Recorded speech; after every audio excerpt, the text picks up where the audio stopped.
Hello and welcome to Musical Musings, a place where musicians at St. Thomas the Apostle Hollywood muse about music.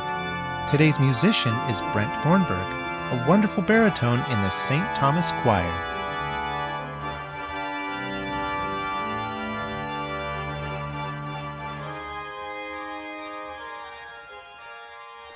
Hello everyone and welcome to Musical Musings. Today's wonderful guest is Brent Thornburg. He is a baritone in the St. Thomas Choir, and he's a wonderful guy, and I'm really pleased to have him with us today. So welcome, Brent. Thank you for being here.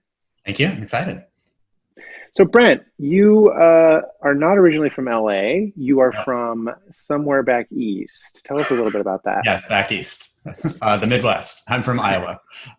Born and raised in Iowa. Went to school there. To be fair, Nevada's back east. Yes, I'm aware. Yes. Uh-huh. So you're born and raised in Iowa, and now you're in LA. What brought you to LA? You know, right after I graduated from college, I went to University of Iowa. I just came right out here. Actually, I wasn't intending to stay, but I did. I had one of my dear friends had a summer internship out here, and I didn't have a job lined up after college yet. And he was like, well, just come out to LA. And he still had another year of school left. So he was like, we'll just come back at the end of the summer. And then I stayed. So that's amazing.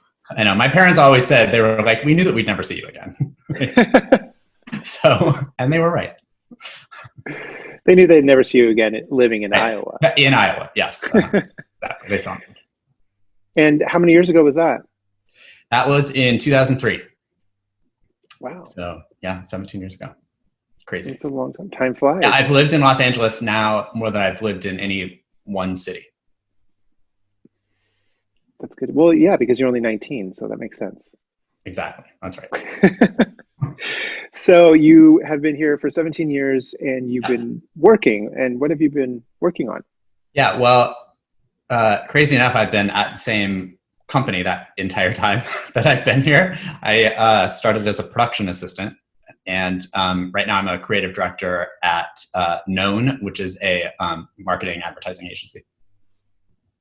That's great. So 17 years at the same place, and at some point in your crazy LA life, you stumbled across St. Thomas. How did that happen? Well, it was in 2015, apparently, you and I just figured out. And I came by way of Keith and Christine, who were both singing at St. Thomas at the time, and who I had sung with at another church, and then also still sing with in a different group that rehearses on Tuesday nights. And so they had been nudging me for a while to join them there, and always talking about how much they loved it. And then finally I gave in. Well, we're lucky you did. I'm lucky I did. I love it. And you had mentioned earlier that you were attracted to the idea of going there because of a specific piece we were doing.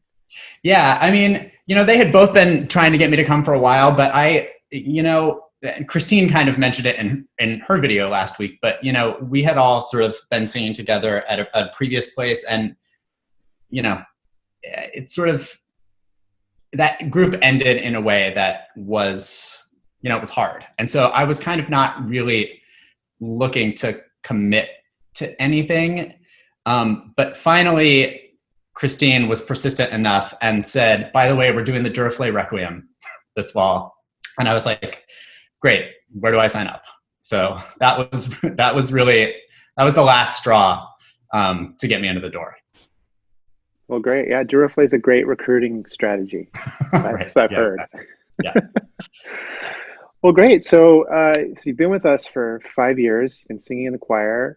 What are your favorite things we've done, if you have any, besides the Duraflay, obviously,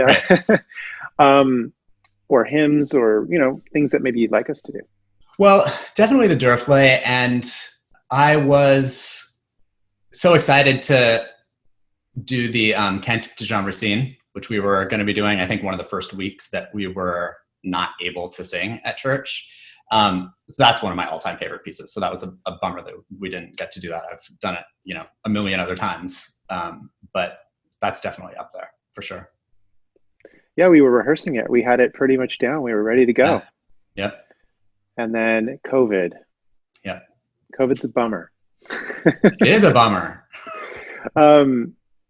So you also have experience as a musician. You're actually an educated musician, and you have experience in your past with studying music. What trajectory have you been on?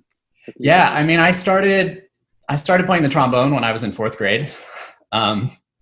And, I was always singing in, church choir growing up. And, but I really started taking music pretty seriously when I was in like junior high and high school, certainly playing trombone. And then, I also sang in choir in high school as well. And looking back, I had such a great music education in junior high and high school. I mean, still, I think about some of my choir and band directors when I was in high school, and those are some of the best musicians that I still have ever worked with. And, growing up in the Midwest, there's sort of this, they value music education and the arts, or they used to anyway. And, I was in band, I was in choir. We had a jazz band and a jazz choir that I was in. I took music theory when I was in high school. So I was a drum major in the band my senior year of high school. So I was like definitely like a music nerd, and always thought that I was going to, do music as my career. I was a music education major for my first couple of years in college, and was both singing and playing the trombone. And then I don't really know what happened, honestly. I just sort of, it came to the point where it was like, I kind of decided that I didn't really feel like I wanted to teach.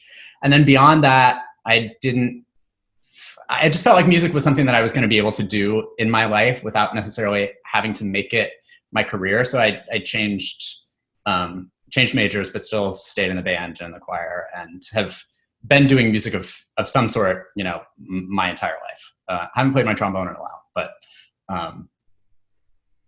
yeah. Well, those who have dedicated our professional lives to music, we encounter a wide variety of people who are not necessarily musicians by trade, but are musicians because they love it. And it's funny, you'll see doctors, lawyers, people in various industries who still keep their chops up as musicians. And in fact, I think there are like lawyer orchestras and oh wow, doctor choirs, and right.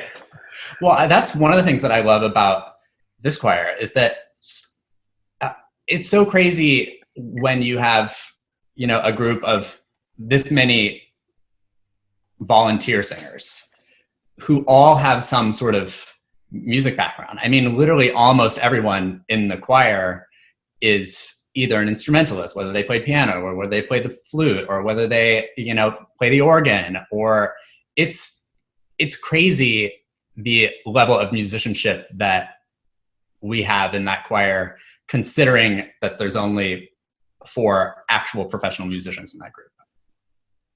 Yeah, that always stuns me too. It makes me feel, as a director, it makes life a lot easier.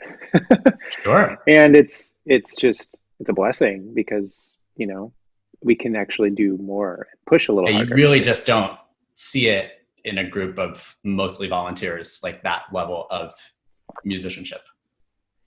Well, it's why, in 2015, that was after my first full year as director, I could actually say feasibly, oh, let's do the Duraflay, which is not an easy piece, as right, most, exactly. Yeah, people who have experience with that would know. Right. But yeah, and we did it, and we did a beautiful job. I was so proud of the group for what we accomplished with that piece. We should do it again.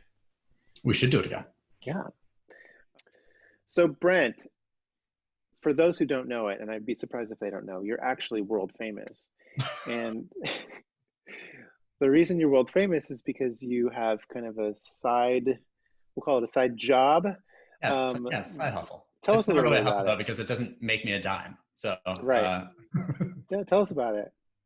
Yeah, I do. I have a political podcast that I record every week that I've been recording with one of my best friends for been doing it on a weekly basis for like 7 or 8 years. I think we're on like number 370 or something like that.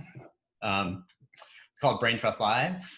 So you can find it anywhere you listen to podcasts. Very prolific. What's the, do you actually have a website or like a Facebook Yeah, it's page? braintrustlive.com. And you can listen there. We're on YouTube and Spotify, Apple Music, all those places. And what's the, why did you choose that name, Brain Trust? I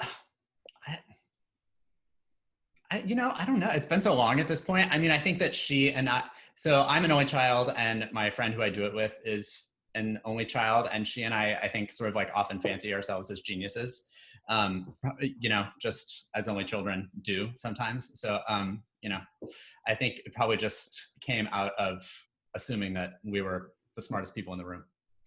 Yeah, I mean, we try and have a little fun. We both are huge political junkies, and we kind of come at it from the, politics as, I mean, we certainly take it seriously and we sort of feel like we're doing the news, but sort of like present it in a fun way, in a sort of, almost like a Daily Show type of vibe anyway, sort of like skewed towards millennials, and we were just trying to like have fun with it.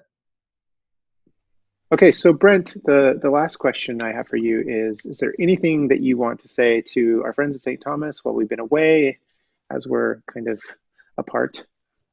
I mean, I miss you all. And I don't want this to come off the wrong way, but like I miss everyone more than I felt like I would have, I guess. I knew that I would miss the choir and miss singing and making music. But just having that community and friendly faces on a weekly basis and that support from people it meant more than I thought, I guess. And I really miss being there, and I can't wait to see everyone, even if we're not singing.